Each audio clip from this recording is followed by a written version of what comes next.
La Fiscalía General del Estado abrió una investigación el sábado 4 de mayo de 2019 por los delitos de cohecho, tráfico de influencias, delincuencia organizada y lavado de activos en contra de exfuncionarios públicos.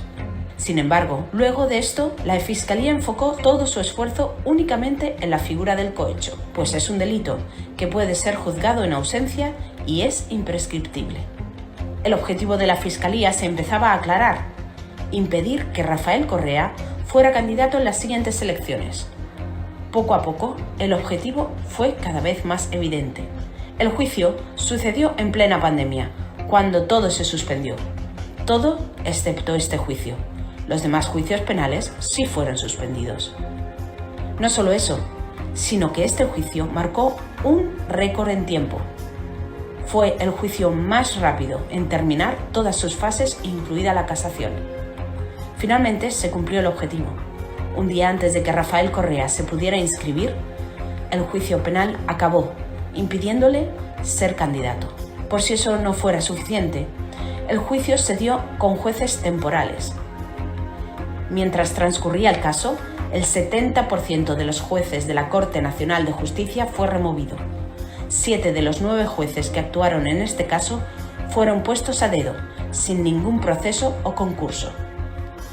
Se probó además que el juez ponente de primera instancia, Iván León, preparó la sentencia coordinadamente con la Fiscalía, la parte acusadora. Aunque Fiscalía lo tituló como caso sobornos, en todo el proceso no se demostró jamás que alguien hubiera dado o recibido un soborno. Ninguno de los procesados o testigos aceptó haber recibido u ofrecido soborno alguno. Las supuestas pruebas del caso también son inverosímiles. La primera procesada fue Pamela Martínez, quien se acogió a una cooperación eficaz para supuestamente demostrar la culpabilidad de los otros procesados. Ella ya está libre. Una de las principales pruebas fue una libreta escrita por Martínez. La libreta contenía información de los años 2012 y 2013. Sin embargo, la propia Pamela Martínez reconoció que escribió todo el texto de la libreta en 2018. 5 años después. Además, también dijo que lo había escrito en un vuelo Quito-Guayaquil, es decir, escribió 33 páginas con nombres y cifras exactas en tan solo 25 minutos. Esa libreta fue encontrada en un allanamiento en el departamento de Martínez, 3 semanas después de su detención. Se demostró que el allanamiento fue preparado y montado. Al restarle credibilidad a esa prueba, Fiscalía usó una nueva prueba, un archivo Excel de Laura Terán con la misma información que la libreta. La defensa técnica intentó incluir una pericia realizada en Colombia que concluía que el documento fue forjado en 2019, pero los jueces no lo permitieron. Finalmente, Fiscalía acusó con elementos por el delito de cohecho en una estructura jerarquizada de poder. Luego, son los jueces del tribunal quienes desechan esta acusación. Fue tan obvia la incapacidad del aperito y lo inoficioso de su informe que fue desechado. Es por esto que los jueces decidieron emitir sentencia en base a algo que nunca estuvo sometido a discusión probatoria, la famosa sentencia de autoría inmediata por instigación mediante influjo psíquico, que seguramente entendieron como la única forma de sentenciar. La sentencia por autoría inmediata por instigación carece absolutamente de medios probatorios, ya que es una acusación penal que nunca se quiso probar. En la audiencia preparatoria del juicio, los abogados solicitaron varias exclusiones de prueba, sin embargo, fueron rechazadas casi en su totalidad. Por el contrario, fueron admitidos todos los medios de prueba presentados por la acusación particular. El caso Sobornos fue un caso forjado, pues se basa en cooperaciones eficaces y pruebas forjadas. El caso inició con un malintencionado reportaje llamado Odebrecht puso presidente, pero nadie de Odebrecht fue acusado en el caso. Sus empresarios acordaron impunidad con el gobierno de Lenín Moreno a cambio de declaraciones que sirvan a Fiscalía para construir un caso. La falta de pruebas reales obligó a los jueces a descartar la teoría de la Fiscalía y sentenciar basándose en un supuesto influjo psíquico de Rafael Correa. Este caso fue usado para sentenciar a Rafael Correa un día antes de que pudiera inscribirse como candidato en las últimas elecciones presidenciales. Iniciamos el Seminario Internacional Casos Sobornos con nuestra primera conferencista, la magíster Vanessa Zavala Fonseca, socia abogada litigante de García y Partners Abogados.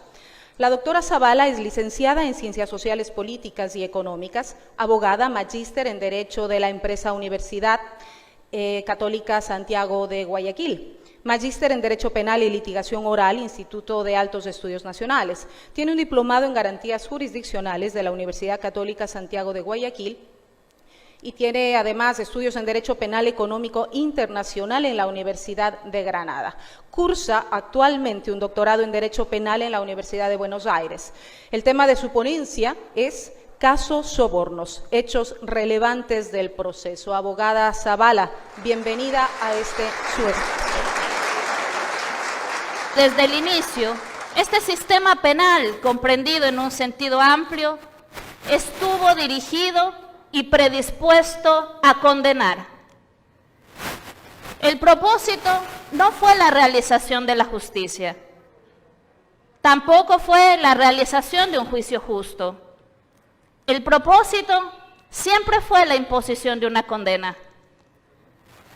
Claramente existió en todo momento un juicio paralelo, estructurado y llevado adelante por los medios de comunicación y por varios actores políticos, cuya dinámica y tensiones tuvo incidencia en más de una ocasión en la sala de audiencias. Más allá del obvio interés público, la Fiscalía usó un gran despliegue comunicacional como fuente de legitimación de su interés persecutorio, posicionando ante la opinión pública varios hechos que no siempre o casi nunca se desprendían de la realidad procesal que ocurría en la sala de audiencias. Así se alimentó la elaboración de este juicio paralelo que vilipendió en todo momento el estado de inocencia de quienes fueron procesados y que desde el inicio de la investigación en ningún momento tuvieron la oportunidad de ser tratados de forma pública como inocentes, conforme era su derecho constitucional y humano. La Corte, que conoció y juzgó este proceso, estuvo conformada en un gran porcentaje por jueces temporales, nombrados en el mismo año 2019, al tiempo en que este proceso empezaba a sustanciarse. Estos jueces fueron nombrados sin un concurso de méritos de oposición y luego de un cuestionado proceso de evaluación que cesó a los jueces titulares en los cargos que venían ejerciendo. Es en este contexto social, político y de administración de justicia que se llevó a cabo, se inició y sustanció este caso que para fines mediáticos fue denominado Sobornos 2012-2016. La excesiva celeridad en la tramitación del proceso, inobservando inclusive las disposiciones generales de la suspensión de plazos a causa de la emergencia nacional y sacrificando las condiciones adecuadas para la defensa, demuestra que la Administración de Justicia fue obsecuente a los fines sociales o políticos que exigían que la sentencia definitiva de condena se encuentre dictada en determinada fecha. Debo decir que efectivamente llegamos a la audiencia de juicio teniendo un proceso nulo, dentro del cual la Fiscalía señaló tener 800 indicios y 200 cadenas de custodia. Pero lo que pretendía realmente era justificar con cantidad la ausencia de elementos de convicción para determinar válidamente y conforme a derecho la existencia de la conducta punible que se encontraba acusando. En suma, este es un delito de sobornos en los que no se probó el soborno y que las pruebas estuvieron dirigidas a través de las actuaciones de las colaboradoras eficaces a demostrar la existencia de unos registros de supuestos aportes sobre los cuales no se estableció un nexo de causa con ninguna conducta de ningún funcionario público o de ningún empresario tampoco. Así las cosas, académicamente y en materia jurídica, no se probó la materialidad del delito de cohecho y los funcionarios públicos terminaron siendo juzgados. El economista Correa, por ejemplo, por influjo psíquico de haber ejercido a sus funcionarios, a sus colaboradores. El doctor Vinicio Alvarado por haber ejercido labores de comunicación durante el gobierno de Correa, lo cual evidentemente no se ajusta de ningún modo al tipo penal, y así por el estilo las demás personas procesadas. Los hechos más relevantes de esta causa penal, que académicamente y más allá del ánimo de la defensa o de cualquier filiación de simpatía personal o política, demuestran en lo académico y en lo jurídico que en el delito, en el caso Sobornos 2012-2016, se vulneró el proceso y no se probó la materialidad de la infracción. Continuamos con el Seminario Internacional Caso Sobornos, con la conferencia magistral de Eugenio Raúl Zaffaroni, doctor en Ciencias Jurídicas y Sociales por la Universidad Nacional del Litoral. Es profesor emérito de la Universidad de Buenos Aires y ha recibido doctorados honoris causa en 48 universidades europeas y americanas. Fue juez de la Corte Interamericana de Derechos Humanos desde el 2016 hasta el 2022 y ministro de la Corte Suprema de Justicia de la Nación Argentina del 2003 al 2014. Fue director general del Instituto Latinoamericano de Prevención del Delito de las Naciones Unidas y la ANUD. Me voy a centrar fundamentalmente en la sentencia. No se limitan a enumerar pruebas en un totum revolutum, pero en definitiva, ¿qué es lo que hizo cada uno? No se dice, ni hay prueba respecto de cada uno de ellos. Tampoco se prueba la competencia de cada uno para realizar un acto de cohecho, que debía ser un acto dentro de la competencia del funcionario. Toda sentencia de un tribunal técnico, la prueba debe valorarse razonadamente. La acusación señala que hubo sobreprecios en los contratos. No hay ninguna prueba de los sobreprecios. La sentencia primero menciona el delito de infracción al deber y después salta y dice, no, condeno por coautoría. Tengo que probar acabadamente en qué contribuyó cada uno. En la sentencia eso no se hace ni mínimamente.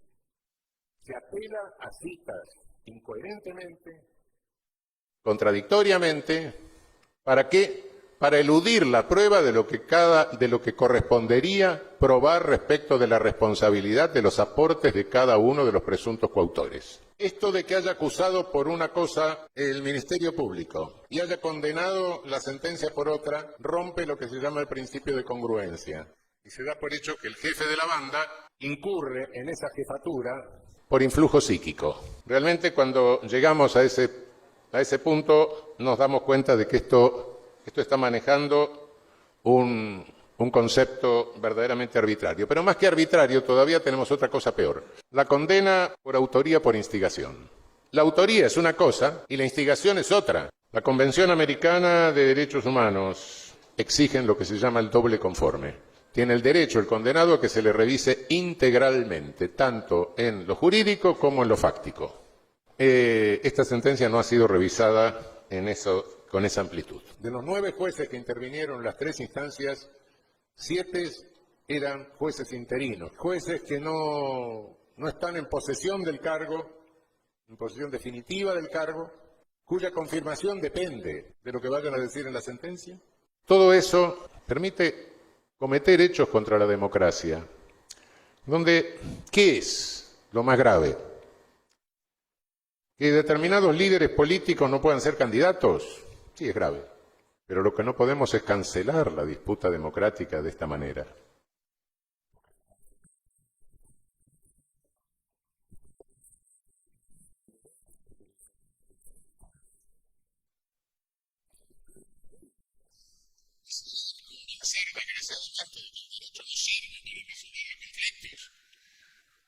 Lo tira lejos como un instrumento que no sirve. Y si se tira lejos el derecho, la única forma que queda de resolver los conflictos es la violencia. Y eso lo vamos a pagar todos. Me estoy refiriendo a Cortes Supremas que hacen cualquier cosa. Esta circunstancia de esta sentencia deberá ser investigada y sancionada en algún momento futuro en razón de lo dispuesto por el artículo 51 de la Convención Americana. Es grave la condena a la cúpula de un gobierno anterior, sobre todo si ese partido político es el principal partido opositor. Pero mucho más grave, tremendamente grave, es impedirle al pueblo que vote a ese partido. Muchas gracias. Es momento de presentar al juez y abogado experto en derechos humanos, Baltasar Garzón. Baltasar Garzón ejerció como magistrado de la Audiencia Nacional Española hasta 2012, destacado entre sus actuaciones la orden de detención del dictador Augusto Pinochet, la investigación de los crímenes franquistas de la dictadura argentina, el terrorismo de ETA y el yihadismo islámico, y el caso Gürtel. Doctor honoris causa por 30 universidades de todo el mundo. Actualmente dirige el despacho ILOC-ADCL y el coordinador de la defensa internacional pro bono de Julian Assange y Wikileaks. Este día nos presenta el tema Análisis desde el derecho internacional del caso Sobornos. Abogado Garzón, bienvenido a este evento y a este su espacio. Después de esa Segunda Guerra Mundial se introdujo un elemento nuevo, fundamental, como es el de los derechos humanos. El derecho tiene que ir dirigido a la protección de la sociedad, la pacificación de la misma y a la protección de los más vulnerables. Decidme, por favor, si hay alguien entre todos los presentes y que haya leído la sentencia del caso Sobornos, se haya enterado de lo que dice. Y el caso Sobornos no es comprensible. Y cuando una sentencia es incomprensible es que viene determinada porque la selección de los objetivos se ha producido antes. Y eso sí que es peligroso, porque nos puede llevar a aquella época de infausta memoria del derecho penal del enemigo. Es decir, tú eres mi enemigo y tengo que encontrar la fórmula para que se consolide con apariencia legal que esto es así. Pero no es solo en Ecuador, no es solo respecto del presidente Rafael Correa y sus altos funcionarios. Ha ocurrido en Argentina, ha ocurrido en Bolivia, ha ocurrido en Brasil, ha ocurrido en Honduras, ha ocurrido también en Colombia. Es decir, y no solamente respecto de los principales líderes, sino ad intra, es decir, hacia el interior. Ha ocurrido en España, ha ocurrido en otros países. Es decir, hay una tendencia a que problemas políticos o de otra índole se solucionen a través de mecanismos judiciales. Pero hay un requisito más, y es que normalmente esa instrumentalización se produce contra líderes populares, contra líderes progresistas, contra gobiernos que intentan cambiar, que intentan hacer algo diferente en favor de las clases más desfavorecidas, en avanzar en derechos, en consolidación de derechos. ¿Puede haber errores? Claro que sí. ¿Cómo que no va a haber errores? Puede haber equivocaciones, pero todos tienen esa denominación común. Esto de lawfare no tiene nada que ver con la corrupción, no tiene nada que ver con lo que dicen que estos procesos se producen porque ha habido unos comportamientos corruptos. No, es una cuestión de poder. Tenemos una responsabilidad de vigilancia, de exigencia de transparencia. En el caso Sobornos casi hemos llegado a una especie de imputación objetiva por el cargo. Es decir, Rafael Correa estaba arriba y tenía que saber todo lo que pasara debajo, real o no real, pero todo se lo adjudicamos. ¿Por qué? Porque objetivamente se quería ese resultado. Y aquí, ¿quién dice cuántos millones, cuántos miles de millones se han llevado quiénes? ¿Dónde están? ¿Cómo están? ¿Dónde están las transferencias? ¿Dónde se 70.000 millones cuesta trabajo, pero cuesta trabajo esconderlos, ¿eh? Pero es que si son transacciones, las transacciones dejan rastro. ¿Dónde está el rastro? ¿Cómo puedes decir que esto se ha hecho así si no tienes los elementos incontestables para demostrar que eso ocurrió? Eso, evidentemente, no se prueba con delaciones premiadas. ¿No se tomó pruebas de descargo de los procesados? ¿En qué proceso penal moderno se le limita la defensa a los que son objeto de acusación cuando se está debatiendo no solo la pérdida de libertad, sino la muerte civil, política y social de esas personas, que ya quedan marcadas, no solamente por el tiempo, como le ocurre a Jorge Glass? La inseguridad jurídica contribuye a la inseguridad ciudadana, se retroalimenta. No podemos decir Ecuador es un país inseguro, qué barbaridad, qué índice de asesinatos, qué índice tal, y no fortalecemos las instituciones jurídicas. El lawfare, la guerra jurídica, es la perversión del concepto de derecho. los jueces, fiscales, quienes hemos ejercido como tales, quienes somos operadores judiciales, tenemos la obligación de denunciar este fenómeno. No somos partícipes políticos en la dirigencia de un Estado. No podemos prestar el derecho a quien dirige interesadamente las instituciones de un país. El derecho es equilibrio, pero el derecho también es militancia. El derecho, militancia del derecho.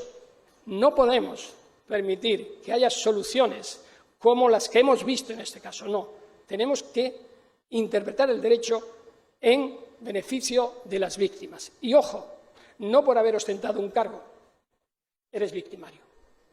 Puedes ser víctima, porque el derecho equilibra. El derecho es y debe ser, como digo, instrumento de pacificación social. Muchísimas gracias y ojalá aprendamos algo de esto.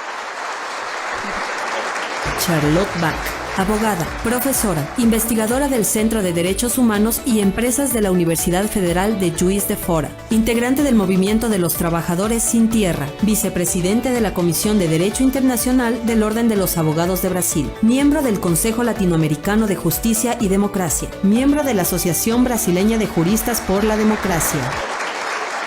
Hemos trabajado en el caso de Lula, que es muy parecido con el caso de Correa y otros también que tenemos en América Latina.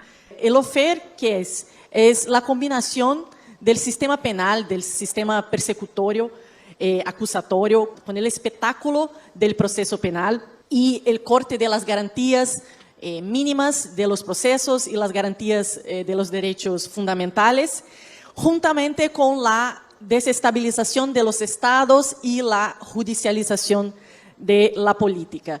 El lawfare es una táctica militar, una nueva, relativamente nueva táctica de intervención en los asuntos, en los temas internos de los estados.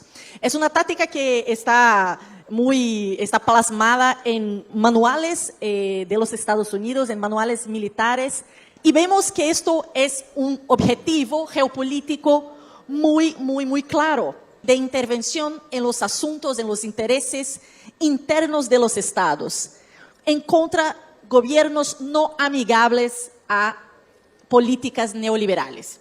Entonces, los gobiernos que han reforzado la soberanía de los espacios, la soberanía de los recursos naturales, especialmente la soberanía de los pueblos y la capacidad de participación de los pueblos, han sido maculados por esas operaciones en contra de la corrupción, pero sabemos que estas operaciones tienen como una dirección, que son los liderazgos, nuestras lideresas, como Cristina Kirchner, como Lula da Silva en Brasil, como Dilma Rousseff, como Rafael Correa, de entre otros que tenemos en la región.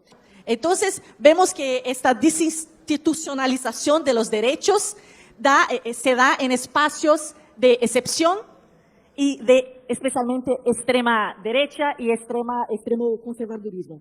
Bueno, tenemos con esta falsa institucionalización una sensación de que está todo bien, porque si el juez dice que está bien, ¿quién somos nosotros para decir que no? La población cree en la justicia. Nosotros que creemos siempre, siempre creemos que la justicia va a llegar, pero la instrumentalización de este sentimiento, creo también la instrumentalización de esta fragilidad que tenemos en nuestras instituciones, es la verdadera ofensiva en contra de nuestros pueblos, nuestros gobiernos, y creo que no tenemos todavía nada en contra de gobiernos de derecha.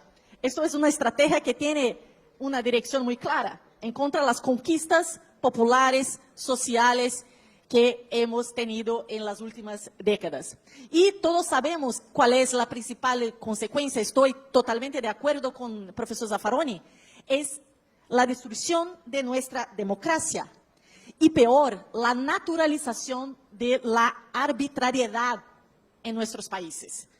Sabemos que tenemos grupos de personas que siempre han sido víctimas de arbitrariedad. En Brasil, los pueblos originarios, la comunidad de las favelas y como en muchos países de América Latina. Tenemos pequeños estados de excepción en muchos espacios en nuestros países. Pero ahora no son más pequeños espacios que eran ya un gran absurdo. Ahora el sistema judicial ha dado una legitimidad para la reproducción de esta violencia institucional, política, social en contra nuestros pueblos y especialmente en contra los derechos políticos de nuestras poblaciones. Entonces vemos que hay un patrón hay una modalidad de hechos y siguen este padrón. No importa si están en Brasil, si están en Paraguay, si están en Argentina, en el caso de Cristina, no importa. Hay este mecanismo que es un mecanismo muy fácil de ser reproducido porque no tiene contestación. Simplemente dice que son contra la corrupción y todo vale en contra de la corrupción. Pero no podemos naturalizar la arbitrariedad, porque como ha dicho el profesor Baltasar, cuando decimos que cuando empieza en el vecino, para nosotros está todo bien, pero eso va a llegar a nosotros y ha llegado a nosotros, a nuestros grupos políticos, sociales y persecuciones académicas en las universidades, persecuciones de todo tipo administrativa y persecuciones en contra de los trabajadores, especialmente de grupos progresistas. Entonces, gracias a ustedes y estamos aquí intentando hacer una comparación con Brasil para que podamos ayudar a ustedes en todo lo que necesiten. Gracias. Aitor Martínez, doctor en Derecho, profesor de Derecho Internacional, Derecho Penal y Derechos Humanos en la Universidad Antonio de Nebrija de Madrid y la Universidad Internacional de La Rioja. Es también coordinador de la Cátedra UNESCO en Libertades Públicas y Valores Cívicos de la Universidad Carlos III de Madrid. Actualmente es abogado de la firma Ilocaz. El caso Sobornos ya se encuentra frente a la arquitectura institucional de protección de derechos humanos. Esa arquitectura tiene tres vertientes. En primer lugar, el Sistema Interamericano de Derechos Humanos, un sistema regional de protección para América Latina. En segundo lugar, el sistema de comités de Naciones Unidas, donde destaca el Comité de Derechos Humanos de la ONU, un sistema universal de protección. Y en tercer lugar, tenemos a los procedimientos especiales del Consejo de Derechos Humanos de la ONU, donde se marcan los relatores especiales. Bien, estos tres sistemas de protección ya están activados en relación al caso Sobornos y sus pronunciamientos son marcadamente contundentes contra Ecuador. En primer lugar, hemos tenido pronunciamientos de la Comisión de Control de Ficheros de Interpol. Interpol es un mecanismo de cooperación policial que se basa en el principio de reconocimiento y confianza mutua entre Estados y el principio de reciprocidad. ¿Qué quiere decir eso? Quiere decir que cuando una autoridad judicial de un país tramita una orden internacional de detención, en principio, Interpol, basándose en el principio de confianza en las autoridades judiciales, lo tramita.